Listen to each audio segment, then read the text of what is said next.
welcome back. So we have seen linear model, and in that we have seen linear regression.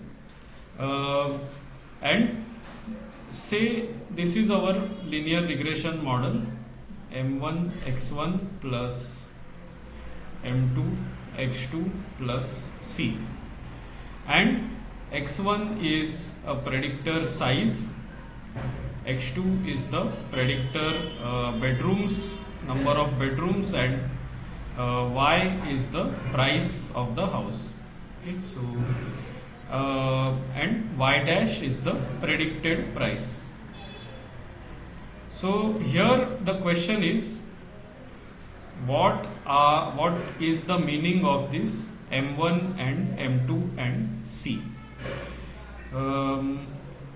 To remind you, m2 is obtained by typing, m1 and m2 are obtained through the coef underscore, and c is obtained by the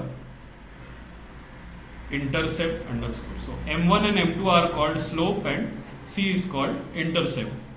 But what if someone tells you m1 is 3, m2 is 4 and c is 5? So what is the meaning of this? What impact do they have on prediction? Let us say that we have x1 as 1, 2, 3 and x2 as we keep as constant. So what will be the prediction? m1, x1, m2, x2 plus c. Let us see.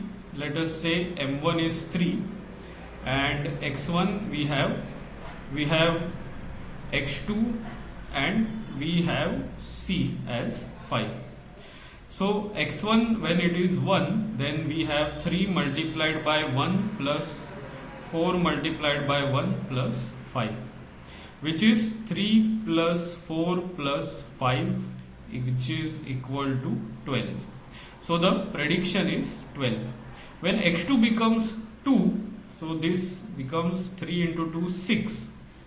Other terms are same, so 9 plus 6, which is 15. And when x1 is 3, then you can substitute in this equation, you will find that the prediction is 18.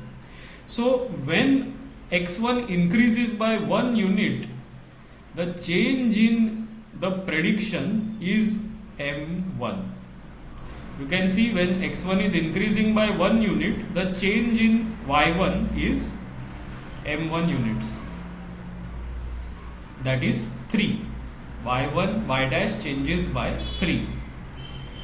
Similarly, let us say that it is the other way round. This is x2 and this is x1. So let us erase this. Let us say x1, x2 and y dash. Let x1 be constant and let x2 increase. Our equation is y dash is m1 x1 plus m2 x2 plus c. m1 is 3, m2 is 4 and c is 5. So what is the y dash? In this case we get 3 into 1 plus 4 into 1 plus 5, which is 8 plus 4, which we get as 12. When x2 becomes 2, then this becomes 16, and when x2 becomes 3, this becomes 20. So keeping x1 constant, increasing x2 by 1 unit increases the prediction by m2 units. So that is m2. In short, m1 and m2, they represent the change in y dash, keeping the other factor constant. Here we have kept x1 constant, only x2 is increased by 1 unit. So the change in y dash is m2 units. This is known as the main effect of the predictors x1 and x2 on y dash. So main effect of x1 on y dash is m1, main effect of x2 on y dash is m2. This is the importance of the slope m1 and next, what is the importance of intercept C? So let us say we have a problem again of house price prediction, and here we have x1 feature, which is the number of bedrooms, and we have the y, which is the price. So through linear regression we calculate that the prediction price is m1 x1 plus c. However, if x1 is 0, that means the number of bedrooms are 0. In case it is a studio apartment which does not have any bedrooms, it only has one room, then what will be the price of that apartment? So in that case the price will be equal to the intercept. So this is the base price, you can say, or it is the price. Intercept gives the price when the feature is 0. In this case, when the number of bedrooms is 0, the y dash will be equal to the intercept, because when x1 is 0, this term will be 0, and in that case y dash will only be the intercept. So this is how you can interpret the intercept.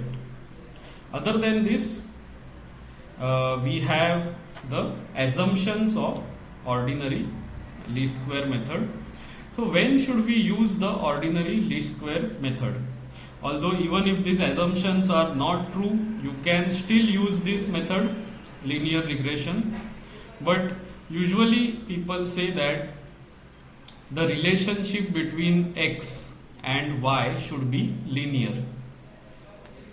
If, for example, we have a question where x and y are something like this, so in that case the linear relationship does not exist, and so we do not apply linear regression.